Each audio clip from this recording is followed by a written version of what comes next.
kelima saudara kita sudah memberikan kesaksian dan mereka sudah berkomitmen bertemu dengan keanggotaan untuk menjadi anggota Gereja Baptis Pertama dan siap dibaptiskan pada hari Minggu tanggal 6. Tapi sebelum itu rekomendasi dari panitia keanggotaan untuk menyampaikan Ibu Ana. Silakan Ibu Ana, TH. Kami bersyukur untuk saudara-saudara yang sudah percaya Tuhan Yesus dan sudah yakin, dan kami sebagai dari keanggotaan mendukung untuk mereka bergabung sebagai keluarga Gereja Baptis Pertama kita. Oke, terima kasih. Itu usulan dari panitia pelayanan keanggotaan. Apakah ada yang mendukung? Oke, sudah didukung, diterima sebagai anggota Gereja Baptis Pertama dan akan dibaptis pada tanggal 6 November hari Minggu. Oke semua? Oke, terima kasih. Terima kasih, mari kita berdoa sekali lagi sebelum kita masuk dalam doa kita. Bapa di dalam surga, kami bersyukur oleh karena kelima saudara kami yang bergabung menjadi anggota gereja akan dibaptiskan pada hari Minggu. Kiranya Tuhan meneguhkan iman mereka yang sudah disaksikan, di mana Tuhan Yesus adalah satu-satunya Tuhan dan Juru Selamat dalam hidup mereka. Dan di dalam segala perkara Engkau turut bekerja di dalam kehidupan mereka.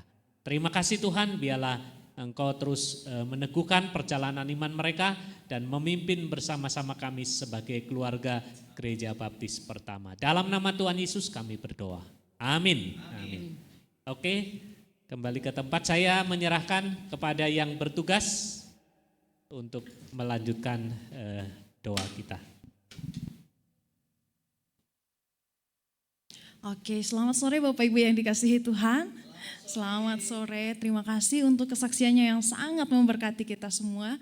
Kami bersuka cita buat setiap teman-teman yang sudah bergabung pada sore hari ini dan Bapak Ibu yang ada di tempat ini maupun yang ada di rumah. Mari kita mempersiapkan hati kita, ada suatu pujian mengatakan tak terukur kasih setiamu Tuhan. Dia telah mati menggantikan kita. Darahnya tercurah di kayu salib hanya untuk membebaskan kita yang penuh dengan dosa. Mari kita datang secara pribadi kepada Tuhan. Datang katakan kepada Tuhan Yesus bahwa terima kasih Bapa. Terima kasih Tuhan Yesus karena Engkau telah menyelamatkanku.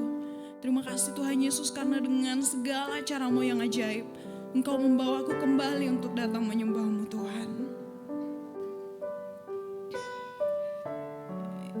Tak terukur Tuhan. Tak terukur kasih-Mu Yesus, Kau telah mati gantikan diriku, Kau curahkan darah-Mu untuk tebus dosaku. Sekali lagi, tak terukur kasih-Mu Tuhan. Tak terukur kasih-Mu Yesus, Kau telah mati gantikan diriku, Kau curahkan darah-Mu untuk tebus dosaku. Layaklah Kau Tuhan, layaklah Kau Tuhan, dipuji dan disembah dengan segenap hatiku.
lagi dengan segenap jiwa ragaku. Dengan segenap jiwa ragaku.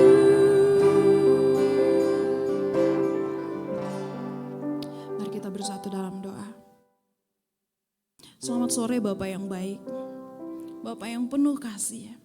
Kami berterima kasih Bapak untuk sore hari ini. Terima kasih untuk jam doa yang Tuhan sudah izinkan kami bersama untuk duduk bersama di gereja maupun dari rumah masing-masing. Terima kasih untuk setiap saudara-saudara kami yang sudah berbagi kisah bagaimana Tuhan menuntun hidup mereka.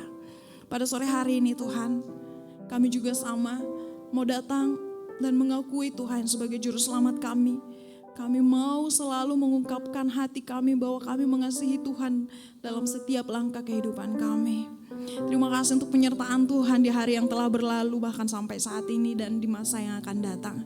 Pada saat ini kami siap untuk memulai jam doa kami, jamah dan berkati hati kami Tuhan. Kami percaya dalam setiap di mana ada satu atau dua orang berkumpul di dalam nama Tuhan, di situ Tuhan hadir dan di situ ada perubahan yang Tuhan kerjakan. Terima kasih Bapak Surgawi, ampuni salah dan dosa kami. Di dalam nama-Mu Tuhan Yesus kami berdoa, haleluya, amin. Ada satu pujian yang akan kita nyanyikan bersama untuk mengantar kita dalam mendengarkan firman Tuhan. Judulnya Tuhan Menuntun Hidupku. Bapak Ibu, ini salah satu lagu yang sangat saya senangi juga. Dari kecil saya sama tidak berasal dari keluarga yang baik karena ayah saya meninggal saat saya masih 4 tahun. Jadi saya punya 4 saudara dan untuk seorang ibu yang membesarkan 3 anak perempuan 1 laki-laki itu pasti berat karena kami jaraknya 1 tahun 1 tahun. Jadi saya 4 tahun, kakak saya 5 tahun, kakak Elang 1 6, satunya 7. Jadi benar-benar numpuk dan akibatnya mama saya itu harus berjuang keras. Dan saya itu dari gereja Protestan. Lagu ini kalau di lagu Protestan itu bukan Tuhan menuntun hidupku, tapi tenanglah kini hatiku Tuhan menuntun. Sama aja sih, tapi kalimatnya beda. Jadi dari sekolah minggu saya itu diremehkan teman, tidak merasakan kasih sayang seorang ayah. Mama saya juga jadi karena membesarkan 4 anak dengan ekonomi yang tidak stabil, saya merasakan kayak ada kasih sayang tidak rata gitu. Jadi saya selalu bilang ke Tuhan, teman saya tidak sayang, keluarga saya tidak sayang, mama saya nggak sayang, apalagi saudara karena dempet-dempet. Jadi saingannya itu terasa gitu. Mama belikan kita mainan, kakak juga mau, atau biasanya saya karena bontot jadi apa yang dimiliki kakak saya 3 tahun kemudian baru saya kebagian. Jadi ganti-gantian, jadi saya dapat baju sama dapat baju kakak pertama udah pakai, kakak kedua dapat, kakak ketiga baru saya. Jadi tenanglah kini hatiku itu lagu sekolah minggu saya yang aku harus Tuhan tenangkan hatiku, aku tenang bersama Tuhan. Jadi saya mau mengajak Bapak Ibu semua, mari kita resapi pujian ini. Saya percaya Tuhan juga menuntun hidup Bapak Ibu dengan berbagai cara. Tuhan menuntun hidupku, betapa sukacitaku. Tuhan menuntun hidupku, betapa sukacitaku. Kemana saja jalanku,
kita berdiri bersama, kita nyanyikan ayat yang ketiga. Tak ku sesalkan hidupku, tak ku sesalkan hidupku, betapa juga nasibku.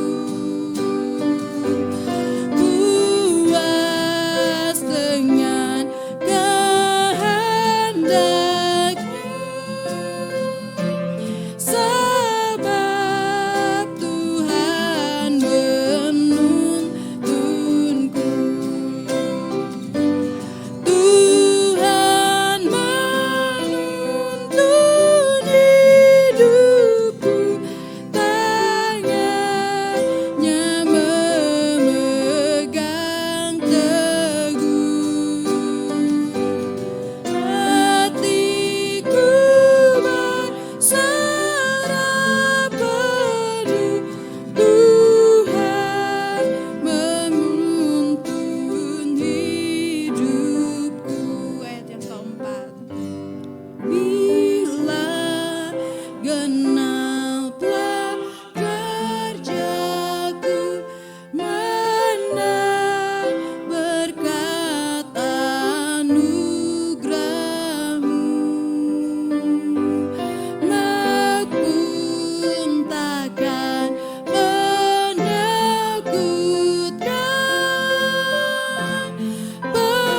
Penuntunku itu Tuhan. Tuhan menuntun hidupku, tangannya memegang teguh. Hatiku berserah penuh, Tuhan menuntun sekali lagi, Tuhan menuntun hidupku.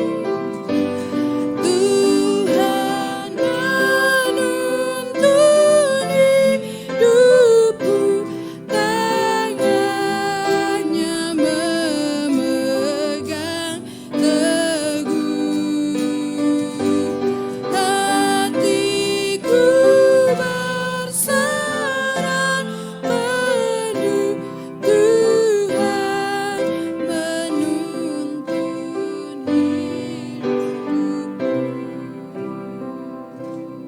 Silakan duduk, saya persilakan. Shalom, selamat sore menjelang malam. Apakah semuanya baik-baik? Bagaimana yang di rumah atau yang di sini? Apakah semua baik dan sehat-sehat?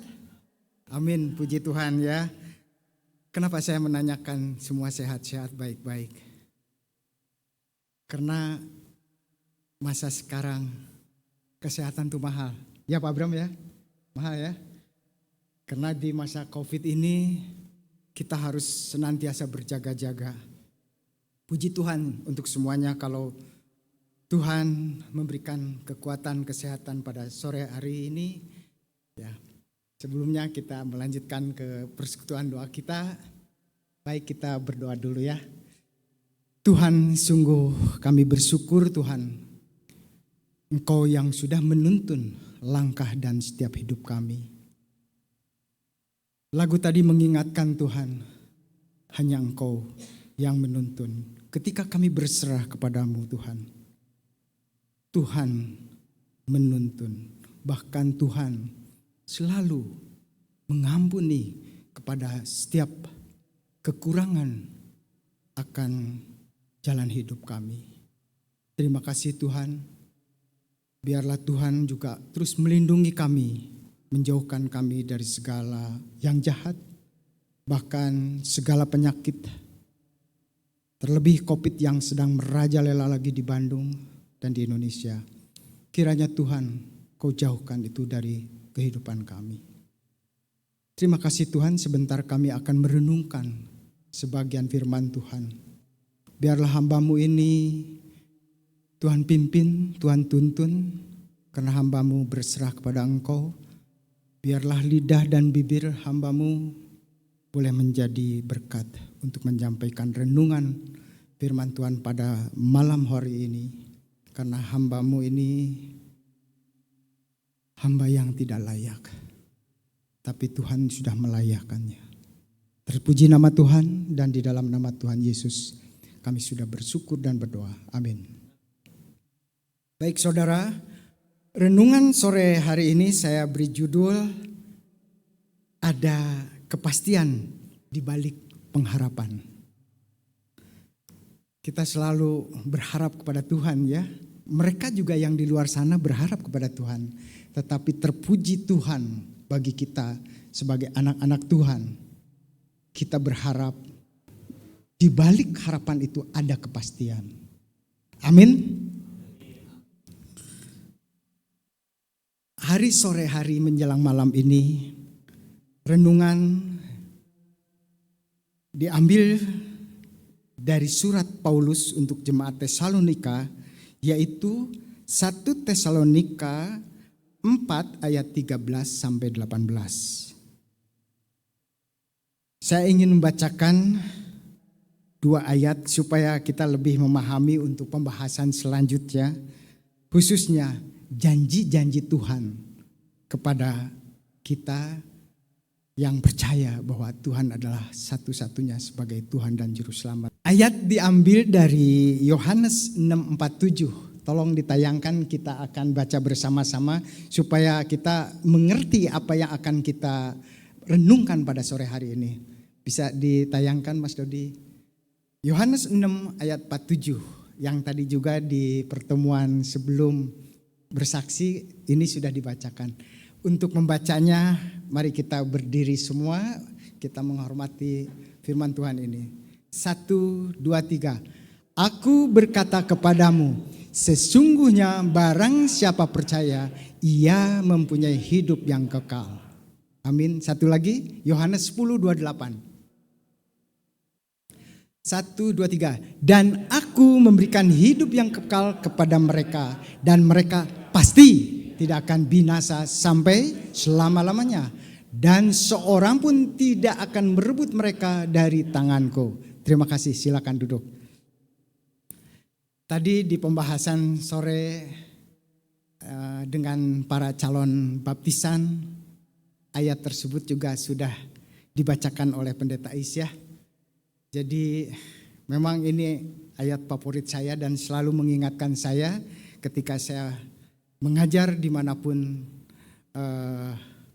Ayat ini memang harus menjadi suatu ingatan buat kita semua. Hari Rabu minggu yang lalu Saudara Alek ya menjelaskan bahwa kita harus menjaga hidup dalam kekudusan, kesalehan. Bahkan dia berkata, sorry, walaupun kita sebagai anak-anak Tuhan, ya, kalau kita tidak menjaga kekudusan dan kesolehan, sulit rasanya, kata Saudara Alek, untuk masuk ke dalam surga, untuk hidup bersama-sama Kristus di surga. Saya setuju statement ini. Dan saya juga mengaminkan. Karena ada doktrin yang mengatakan sekali selamat tetap selamat. Tetapi bagi orang-orang Kristen yang belum dewasa, ini akan berbahaya sekali. Kenapa? Oh, enak benar jadi orang Kristen. Sekali selamat, tetap selamat. Apakah betul demikian? Tentu tidak ya. Tapi saya yakin sekali selamat, tetap selamat. Seperti firman Tuhan yang dikatakan Yohanes 10:28. Aku memberikan hidup yang kekal kepada mereka. Dan mereka pasti, bukan mudah-mudahan, tidak akan binasa sampai selama-lamanya. Selama-lamanya kekal. Tetapi anugerah keselamatan yang Tuhan berikan kepada kita. Dan kita boleh menerimanya anugerah itu. Betul, kita yang menerimanya sangat sederhana dan cuma-cuma diberikan oleh Kristus. Tetapi bagi Kristus, pengorbanannya di kayu salib Darahnya tercurah buat kita semua.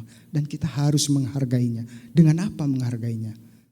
Kita harus hidup kudus dan soleh.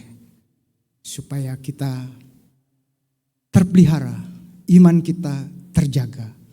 Dan kita semakin diyakinkan untuk kelak hidup bersama-sama dengan Allah di surga.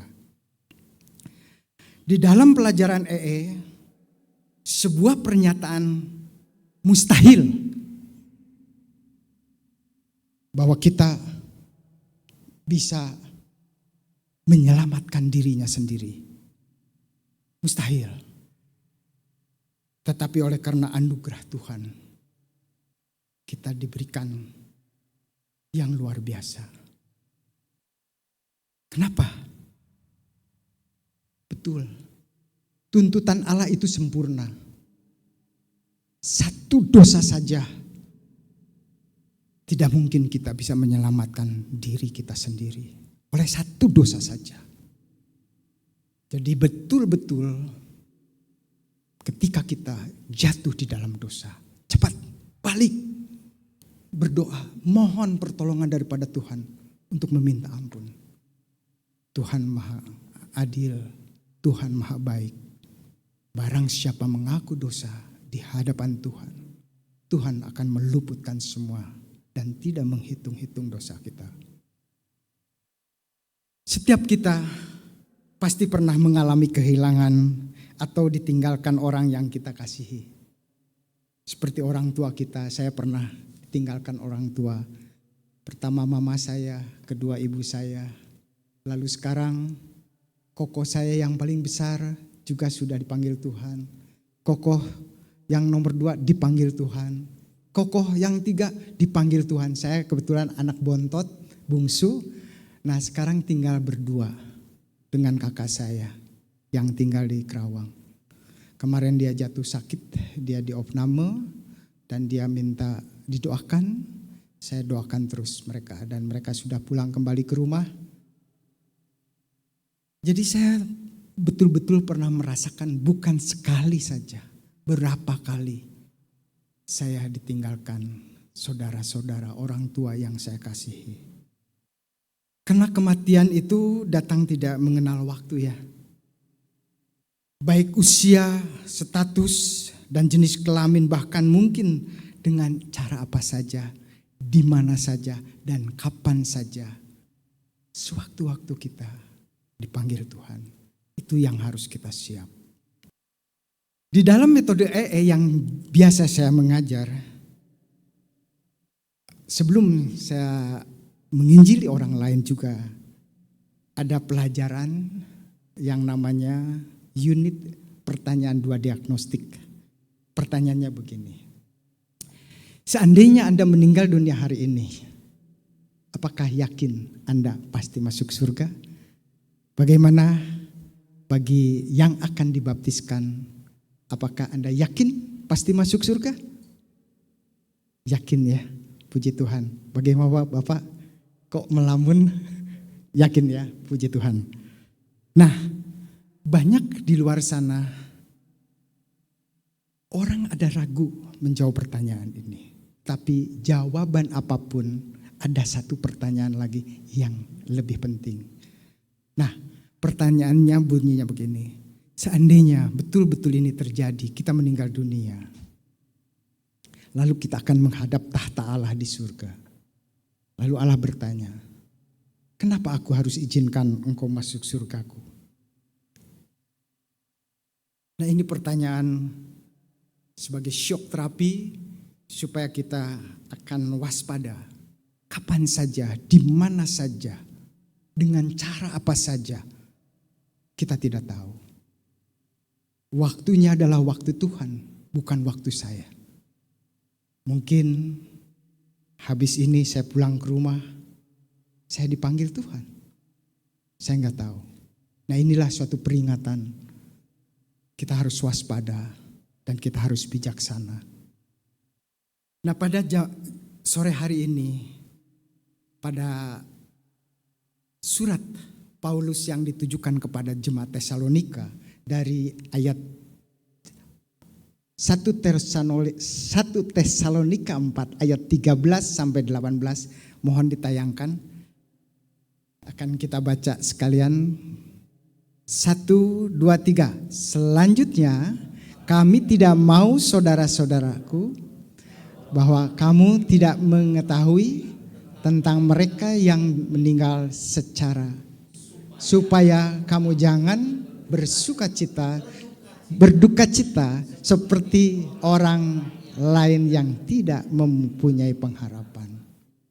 Kedua, karena jikalau kita percaya bahwa Yesus ialah telah mati dan telah bangkit, maka kita percaya juga bahwa mereka yang telah meninggal dalam Yesus akan dikumpulkan Allah bersama-sama dengan Dia.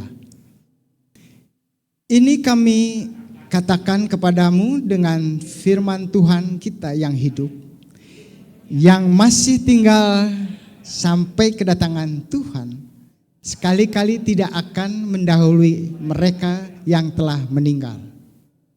Sebab pada waktu tanda diberi, yaitu pada waktu penghulu malaikat berseru dan sangkakala Allah berbunyi, maka Tuhan sendiri akan turun dari surga dan mereka yang mati dalam Kristus akan lebih dahulu dibangkitkan. Sesudah itu kita yang hidup, yang pernah tinggal, yang masih tinggal akan diangkat bersama-sama dengan mereka dalam awan menyongsong Tuhan di angkasa. Demikianlah kita akan selama-lamanya bersama-sama dengan Tuhan. Karena itu, hiburkanlah seorang akan yang lain dengan perkataan-perkataan ini. Amin. Inilah kabar baik dari Rasul Paulus. Rasul Paulus waktu itu mereka ingin bertemu dengan jemaat Tesalonika dan banyak halangan. Sampai akhirnya Rasul Paulus membuat surat kepada jemaat Tesalonika. Tentunya surat yang disampaikan oleh Rasul Paulus juga disampaikan kepada kita sekalian. Supaya agar mereka dan kita mengetahui bahwa tentang orang mati di dalam Kristus, kita tidak boleh dikuasai oleh kesedihan. Seperti orang-orang di luar sana yang tidak mengenal Kristus mereka. Saya pernah beberapa kali mengikuti kebaktian ibadah, bukan orang-orang pengikut Kristus. Mereka menjerit-jerit, mereka meronta-ronta, menangis, bahkan sampai di kuburan dia berguling-guling. Apakah seperti itu? Rasul Paulus mengingatkan kepada jemaat Tesalonika dan kepada kita sekalian, supaya kita jangan dikuasai oleh kesedihan itu. Karena apa? Karena kita mempunyai kepastian di balik pengharapan ini. Amin ya. Itu ayat 13. Dan Rasul Paulus harap mereka jemaat Tesalonika dan kita semua tahu bahwa kepastian di balik pengharapan, kematian orang percaya, iya dan amin. Satu pengharapan yang indah karena menyangkut masa sekarang dan masa yang akan datang. Tentang menyangkut masa sekarang, Paulus berkata, jikalau mereka dan kita yang berada masih hidup di dunia ini, sebagai orang-orang percaya bahwa Kristus telah mati dan juga telah bangkit, maka mereka dan kita sekalian juga harus yakin dan percaya bahwa kita nanti dikumpulkan bersama-sama dengan Kristus di surga. Karena dia juga berkata, di mana aku berada, disitulah aku juga ada. Inilah yang menjadi pengharapan bagi kita semua. Lalu bagaimana dengan menyangkut masa depan? Paulus juga mengatakan bahwa orang yang telah mati di dalam dia akan terlebih dahulu dibangkitkan dengan tubuh yang baru, tentunya tubuh kemuliaan. Mereka akan dibangkitkan karena apa? Karena iman kita kepada Kristus sebagai Tuhan dan Juru Selamat kita. Kita menjadi sebagai buah sulung kebangkitan untuk orang-orang percaya. Dan selain itu juga orang percaya yang masih hidup di dunia ini akan terangkat dengan tubuh kemuliaan, menyongsong Tuhan Yesus di angkasa. Nah, ini ada banyak pertanyaan dan saya boleh belajar. Tadi juga saya diskusi dengan Bang Iwan. Ini memang suatu doktrin yang berat tentang kematian seseorang. Kemana dia akan pergi? Kalau kita sudah pasti dan kita yakin kemana kita pergi. Tetapi bagi mereka, orang-orang yang belum mengenal Kristus, inilah yang menjadi kebingungan buat mereka. Syukur kita adalah anak-anak Tuhan dan mempunyai keyakinan dan kepastian kemana kita pergi. Ada banyak penafsiran. Ada orang yang mengatakan kalau mati bagi anak-anak Tuhan,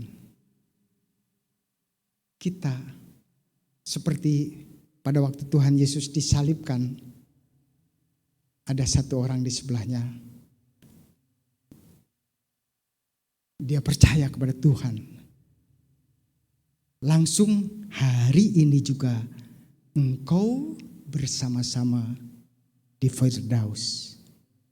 Tetapi bagaimana dengan orang-orang yang belum mengenal Kristus? Inilah yang menjadi kasihan, kebingungan buat mereka. Ada yang mengatakan mereka akan tinggal di Hades, di tempat penderitaan. Apakah kita mau seperti itu? Tentu tidak. Karena kita sudah punya kepastian akan pengharapan kita. Katanya kita akan ada reuni besar nanti di angkasa. Reuni besar di antara kita yang masih hidup dengan mereka yang telah duluan meninggal dunia. Lalu mereka dan kita akan bersatu bersama-sama Tuhan di surga untuk selama-lamanya. Itu di ayat 17b. Jadi sesungguhnya kematian bukan akhir dari segala sesuatu seperti yang mereka katakan. Banyak orang-orang yang tidak mengenal Kristus. Ketika mereka banyak persoalan, banyak pergumulan hidup, untuk melupakan segala atau membereskan segala sesuatunya, dia bertindak dengan bodoh. Dia bunuh diri untuk menyelesaikan persoalan. Padahal ini adalah suatu hal yang keliru. Karena kematian bukanlah akhir dari segala sesuatu. Tetapi ini suatu merupakan awal dari perjalanan hidup kita dengan Kristus di dalam kekekalannya. Amin. Oleh karena itu kita tidak boleh dikuasai kesedihan. Kalau nanti suatu saat kita ditinggalkan oleh pasangan kita, oleh orang tua kita. Tetap. Baru-baru ini saya dengan tim vokal grup yang sudah di atas rata-rata kepala 6. Ya, kita berbincang-bincang. Karena kita ini waktunya sudah mepet, waktunya sudah pendek ya. Berbeda, tapi Tuhan bilang kapan saja, di mana saja, dengan cara apa saja kita pasti akan mengalami. Tetapi bagi saya nih yang sudah di atas rata-rata, apalagi saya Pak Gunawan, kakak saya, dia umur 73, saya 72. Ya, ini waktunya sudah mepet. Jadi kita harus waspada, siap-siap untuk menghadapi apa yang akan terjadi. Kita berbincang-bincang, suami istri, ada yang namanya Pak Cecep dengan Ibu Inge. Dia bertanya kepada istrinya, karena dia mengalami ada satu saudaranya, bukan saudaranya, jemaat gerejanya, ibu ini pelayan Tuhan yang baik. Nah, ketika dia sakit, dia minta supaya secara normal aja meninggal dunia. Nah, itu ada dua pilihan katanya. Pilihannya itu apa Pak Gun? Satu per apa? Saya lupa. Jadi ada dua pilihan, mati secara normal atau mati dengan cara memakai peralatan. Pak Bram mungkin tahu ya, kalau orang yang sudah gawat, kadang-kadang orang ingin mempertahankan hidupnya, dia dipasang alat-alat semua ya. Nah, si ibu ini akhirnya dia dipasang dengan pilihannya peralatan, tapi tidak diberikan makanan. Ya, karena kalau diberikan makanan, dia akan bertambah kuat dan jantungnya berpacu mungkin tambah lama. Tetapi ibu ini dia minta dipakai peralatan, tapi tidak dikasih makan. Tidak dikasih makan, lambat laun, lemah dan akhirnya meninggal.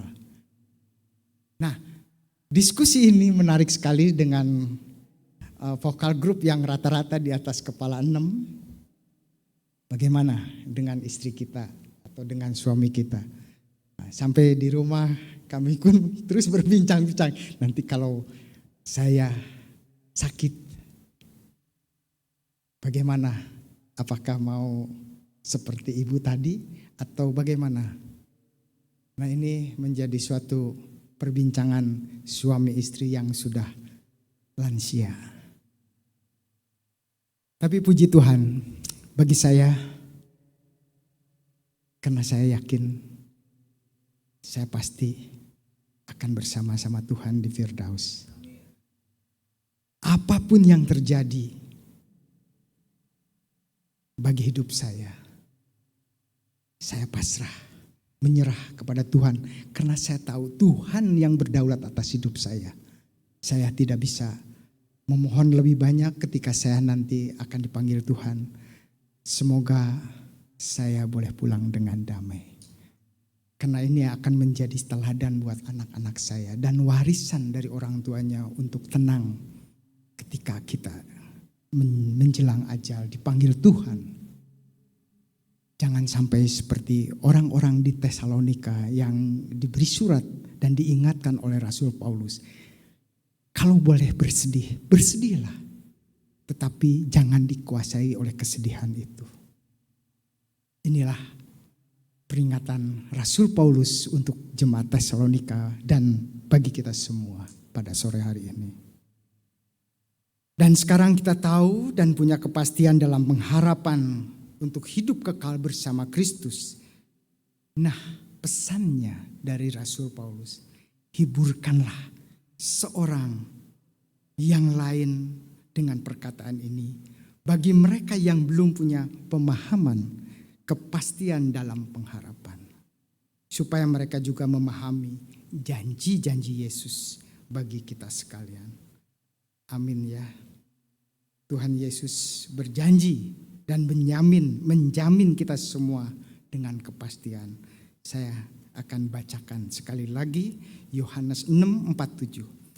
Aku berkata sesungguhnya barang siapa percaya ia mempunyai hidup yang kekal.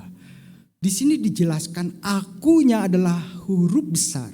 Berarti Yesus secara pribadi berkata kepada Anda dan saya. Sesungguhnya barang siapa percaya, semua yang percaya.